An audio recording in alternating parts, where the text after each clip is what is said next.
Hello बच्चों, चलिए प्रश्न को पढ़ते हैं। m द्रव्यमान तथा a भुजा वाला एक घनाकार टुटका थीटा आनति वाले आनत तल पर एक समान चाल से नीचे की ओर फिसल रहा है। गुटके के केंद्र के परितः इस पर लगने वाले घर्षण बल का बलाघूर्ण ज्ञात करें। तो इस प्रश्न के लिए जो मूल अवधारणा है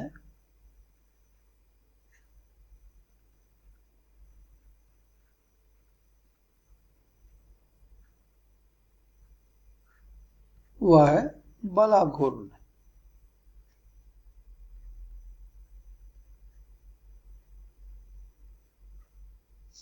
अब हमें यह भी ज्ञात है कि किसी बल का बलाघूर्ण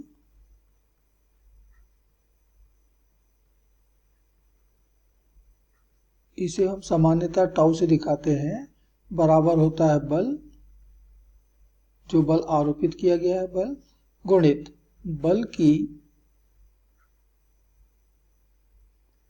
क्रिया रेखा की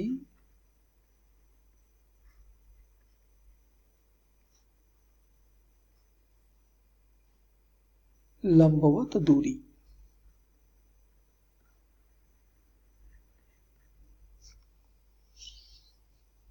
तो यहां से हमें किसी भी बल का बलाघूर्ण ज्ञात होता है, और इसलिए यदि बल F है और उसकी जिस बिंदु के परितः हम बलाघूर्ण ज्ञात कर रहे हैं वहां से उसकी क्रिया रेखा की लंबवत दूरी दी है, तो बलाघूर्ण हो जाएगा F गुणित D, और इसीलिए इसका मात्रक होता है न्यूटन मीटर।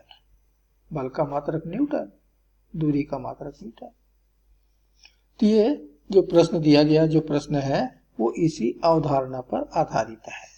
तो थीटा कोण पर झुका हुआ ये हमारा आनत तल है, यानी झुका हुआ तल है, और इस पर m द्रव्यमान का एक घनाकार गुटका जो है वो नियत चाल v से नीचे फिसल रहा है।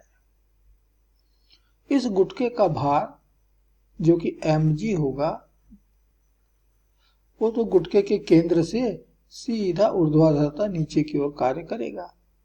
इस mg के दो घटक बनेंगे, एक बनेगा नत तल के आनत तल के लंबवत, ये हो जाएगा mg cos थीटा, और दूसरा होगा आनत तल के समांतर, ये होगा mg sin थीटा।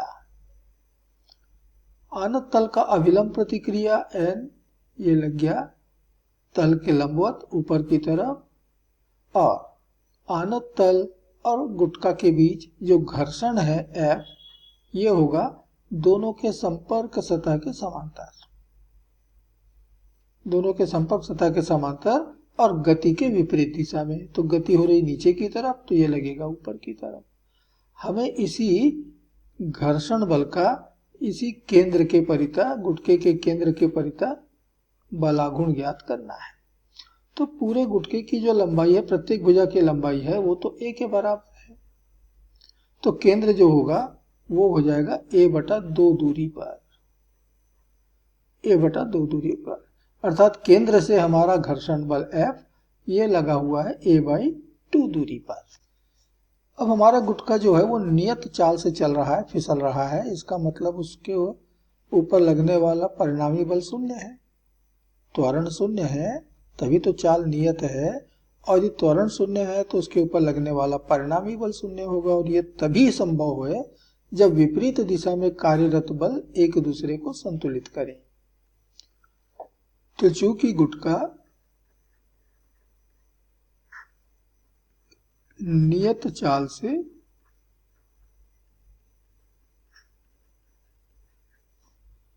फिसल रहा है,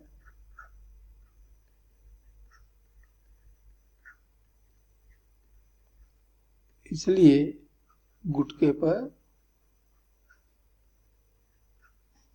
कार्यरत परिणामी बल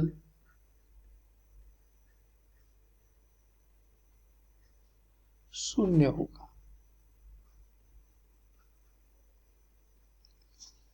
अब ये तभी संभव होगा जबकि विपरीत दिशा में लगे बल एक दूसरे को संतुलित करें, अर्थात अभिलंब प्रतिक्रिया n ये बराबर होगा mg cos थीटा के, और घर्षण बल F स्मॉल f, ध्यान देना कि हमारा घर्षण है, तो घर्षण बल F ये बराबर होगा mg साइन थीटा के। तो गुटके के केंद्र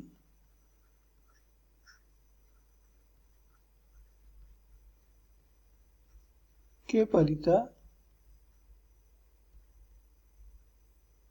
घर्षण का बलाघूर्ण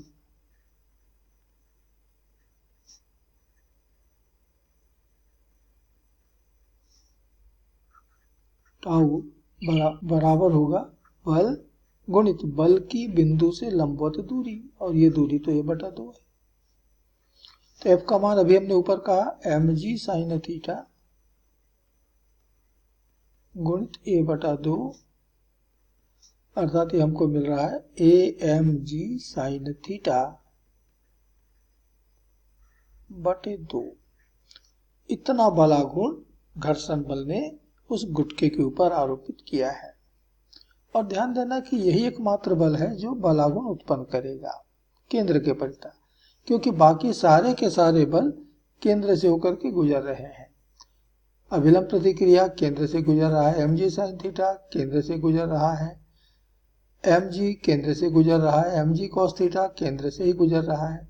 और जो बल उस बिंदु से गुजरता हो जिस बिंदु के परितः हमें बलाघूर्ण ज्ञात करना है, तो बलाघूर्ण शून्य हो जाएगा, क्योंकि बिंदु से इन सारे बलों की दूरी जो है वो शून्य है। तो यहाँ घर्षण उत्पन्न करने वाला एक ही बल है, और वह है बलाघूर्ण उत्पन्न करने वाला एक ही बल है, और वह है घर्षण बल। तो इतना घर्षण बल ने बलाघूर्ण उत्पन्न करके हमको दिया है amg साइन थीटा बटे 2, और इसलिए यही हमारे इस प्रश्न का उत्तर है। आशा करते हैं आपको समझ आया होगा। धन्यवाद।